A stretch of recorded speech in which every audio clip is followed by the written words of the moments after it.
ডাঙৰীয়া, মঞ্জুলা বৰুৱা বাইদেউ, মনীষা হাজৰিকা বাইদেউ, সূৰ্য গোস্বামী ডাঙৰীয়া, মিনু বনিয়া বাইদেউ আৰু অৰুণ হাজৰিকা ডাঙৰীয়া এজাৰি হাত চাপৰি পুনৰবাৰ তেওঁলোকৰ বাবে। আৰু সকলোৱে প্ৰাৰ্থনা জনাব, এওঁলোক আমাৰ দিগদ্ৰষ্টা, গতিকে তেওঁলোকৰ দীৰ্ঘায়ু কামনা কৰিছোঁ।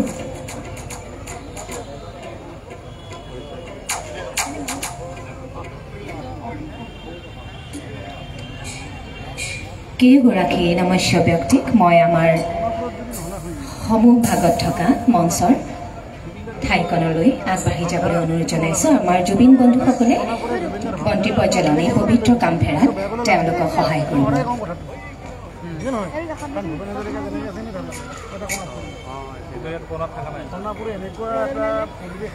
চিঞৰি চিঞৰি ক'বলৈ মন গৈছে জুবিনদা। মই অকণমান আগতে উল্লেখ কৰিছিলোঁ, জুবিনদাই সদায় বেলি পৰাৰ পিছত আমি যেতিয়া মঞ্চত আসনসমূহত বহি জুবিনদাৰ অনুষ্ঠান চাবলৈ ৰৈ থাকোঁ, জুবিনদা আহিব বুলি বহু সময় লগায়। কিন্তু যিহেতু জুবিনদা ইলিমা আৰু জংকিবাৰ ওচৰত আছে নহয়, গতিকে ইলিমাই নিশ্চয় কৈছে আজি সন্ধিয়াতে যা, তোক লৈ বহুত ডাঙৰ আয়োজন হৈছে।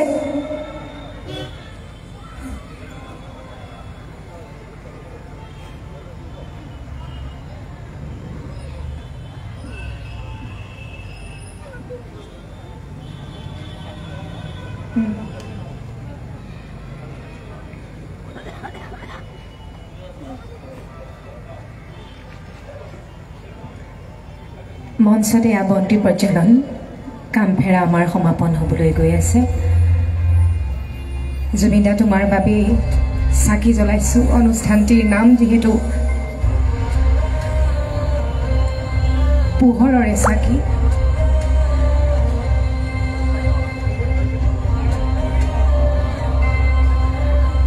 গতিকে সেই পোহৰ আজি আন্ধাৰতো তুমিয়ে দিব লাগিব, চাৰিওফালে বিয়পাই। কষ্ট হৈছে ক'বলৈ, ক্ষমা কৰিব, সাহস হৈ থাকিব আপোনালোক।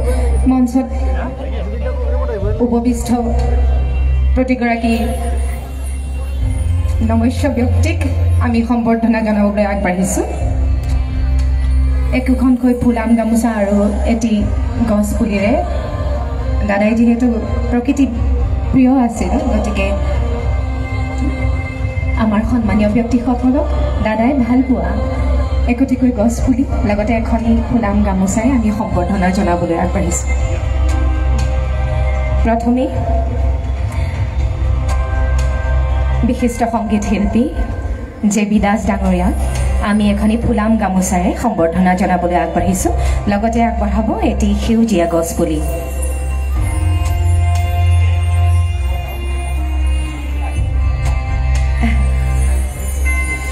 এয়া এজাৰি হাত চাপৰি আমাৰ সকলোৰে মৰমৰ আৰু সন্মানীয় জে.পি. দাস ডাঙৰীয়া এখানি ফুলাম গামোচা আৰু এটি গছ পুলি। তাৰপিছতে আমাৰ মাজত উপস্থিত আছে মনীষা হাজৰিকা বাইদেউকো এখনি ফুলাম গামোচা আৰু এটি গছ পুলিৰে আমি সম্বৰ্ধনা জনাইছোঁ।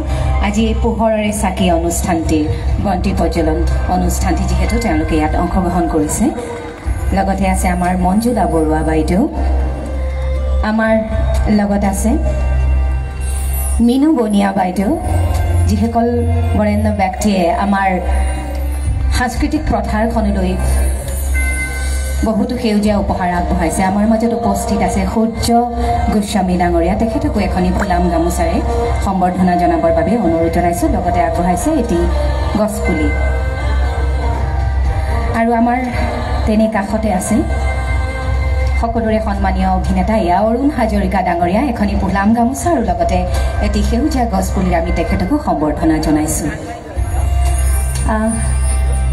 সকলো জুবিন বন্ধুলৈ ধন্যবাদ জনাইছোঁ। আৰু অকণমান আমি আমাৰ মাজত উপস্থিত থকা নমস্য ব্যক্তি জে.পি. দা ডাঙৰীয়াক দুআষাৰ ক'বলৈ অনুৰোধ জনাইছোঁ।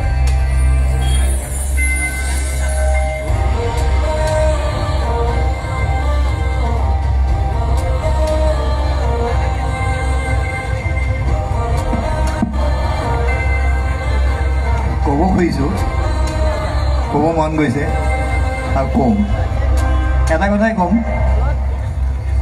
জুবিনে যিখিনি মৰম পাইছে অসমীয়া ৰাইজৰ পৰা সেইখিনি কোনো বেলেগ শিল্পীয়ে এই যুগত দেখা নাপাব হয়তো আৰু 20-30 বছৰ পিছত এনেকুৱা শিল্পী ওলাবই লাগিবই এটা জাতিৰ শিল্পী এজনৰ পিছত শংকৰদেৱ ভূপেন দা জুবিন গাৰ্গ তাৰ মাজত সৰু সৰু শিল্পী সেইবিলাকো ডাঙৰ শিল্পী গান গালেই মানে ডাঙৰ শিল্পী হয় গান চৰ্চা কৰিলে মানে ডাঙৰ শিল্পী হয় চব শিল্পীয়ে হয় কিন্তু জুবিনৰ কথা অলপ বেলেগ ঠিক 1992 পৰা 92 চনৰ পৰা অকল গানতে ভৰি দিলে গানেই চুলে গানেই খালে চব গান লৈয়ে থাকিলে দিনত শুৱে ৰাতি গান কৰে যিটো সময় গানৰ কাৰণে খুব ভাল সৃষ্টিৰ কাৰণে ভাল তেওঁক মিছ কৰিছোঁ মোক মৰমতে বুঢ়া বুলি মাতিছিলে গতিকে সেইটো কমটি মৰমৰ শব্দ নেকি কৈছোঁ বুঢ়া বুলি ক'লে গতিকে আজি জুবিন তুমি য'তে আছা তোমাৰ কাৰণে গোটেই গুৱাহাটীত অসমত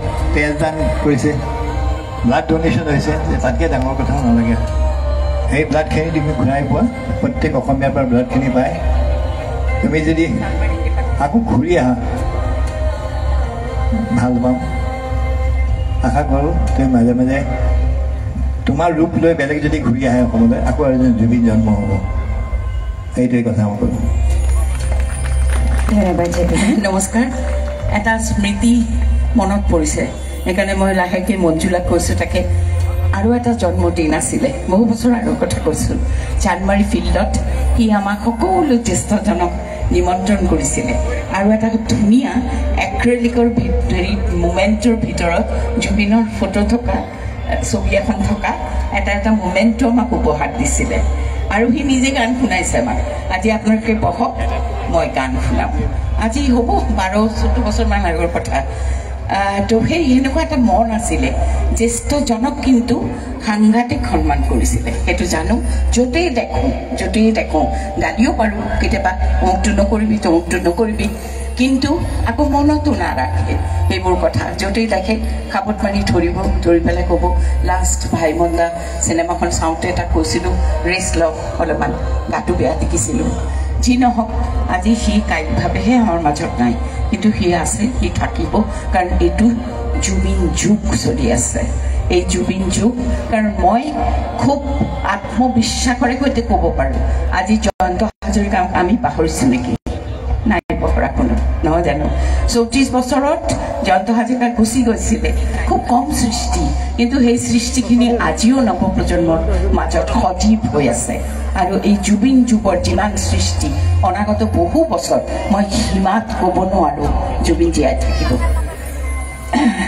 আপোনালোকে আহিছে আমি একেলগে আজিৰ দিনটো চেলিব্ৰেট কৰোঁ দিয়ক সেইটো আনন্দেৰে কৰোঁ সি য'তে আছে শান্তিত আছে সুখত আছে সি চাই আছে আমাক ধন্যবাদ এইখিনিতে মনীষা বাইদেউ ক'ব বিচাৰিছোঁ যে আমাৰ জুবিন দাই কিন্তু জয়ন্ত হাজৰিকাদেৱৰ গীত খুবেই বেছি ভাল পাইছিল নহয় মঞ্জুলা বাইদেউ আপুনি অকণমান আমাৰ বাবে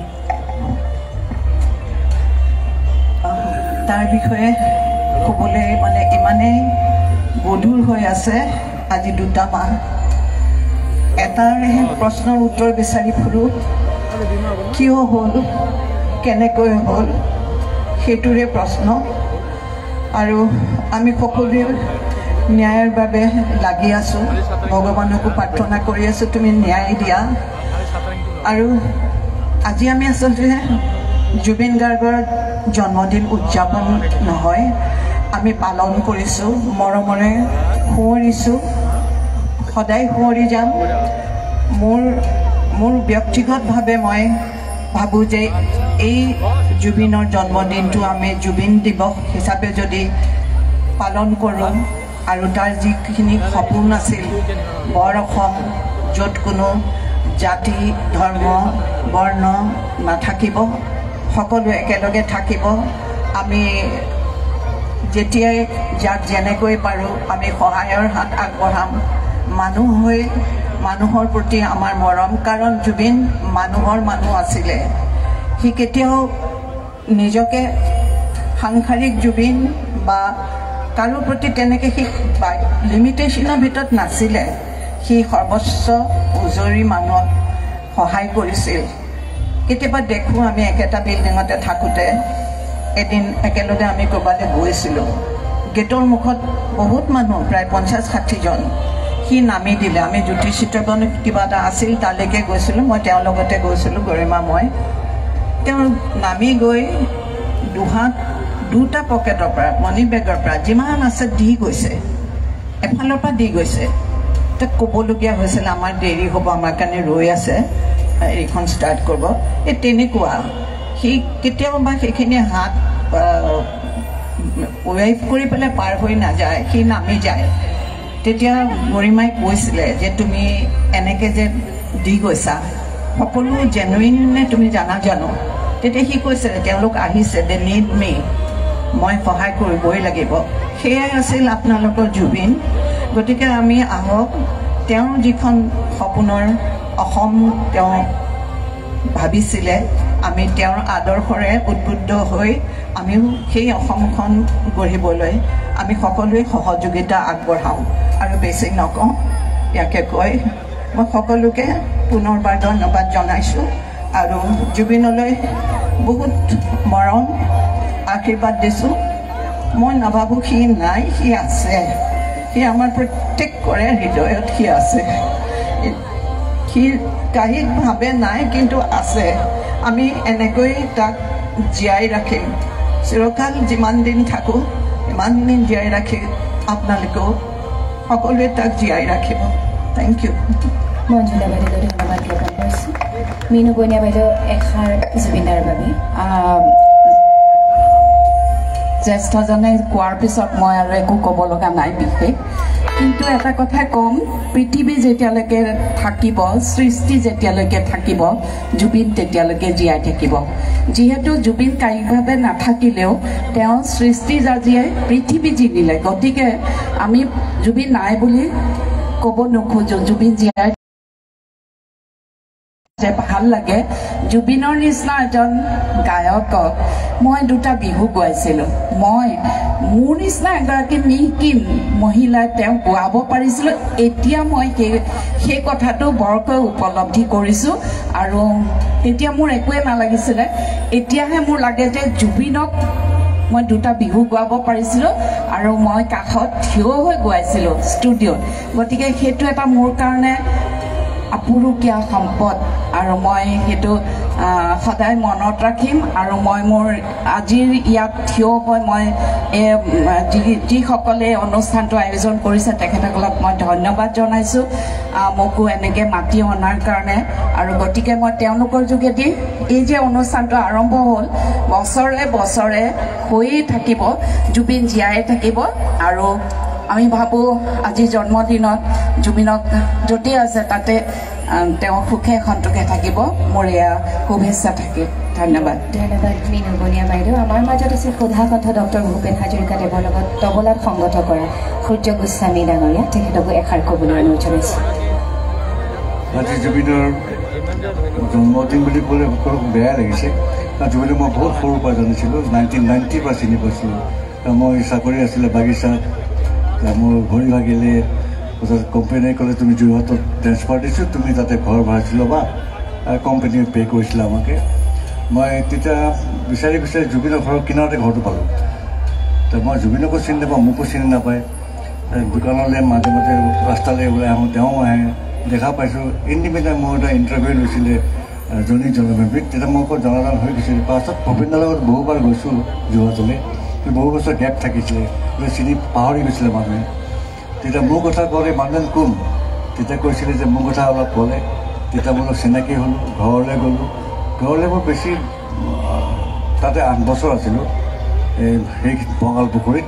তেতিয়া 4বাৰমান গৈছিলোঁ, খালি তাৰ আমাৰ ঘৰলৈ 2বাৰ আহিছে মাত্ৰ। এবাৰ এজন ছান পেপাৰ এখন দিল্লীৰ পৰা ওলাই, ইংলিছ পেপাৰ, তাৰ মোৰ ইণ্টাৰভিউ ল'ব আহিছিলে এগৰাকী জাৰ্ণেলিষ্টে। মোৰ ঘৰ চিনি নাপায়, লোকেশ্যনটো জানে কিন্তু মোৰ ঘৰ চিনি নাপায়। জুবিন তালৈ গ'ল, জুবিনৰ ঘৰৰ কিনাৰতে মোৰ ঘৰ, জুবিনে লৈ আনিছিলে, তাতে আৰু এবাৰ আহিছিলে তেনেকুৱা। যি নহওক, জুবিন যে নাই সেই কথা ক'বলৈ দুখেই লাগে আচলতে। মই ভাবোঁ যে তেওঁ য'তে আছে ভালে থাকক, গায়কভাৱে নাথাকিলেও জুবিনৰ গান শুনিলেই জুবিন থকা যেন লাগে। যি নহওক তেওঁ য'তে আছে শান্তিৰে থাকক এইখিনি কোৱা আছে ধন্যবাদ নমস্কাৰ আপোনাৰ বিষয়ে ভূপেন্দাই বৰ ধুনীয়া কথা এষাৰ কৈছিল যে যাৰ তবলাই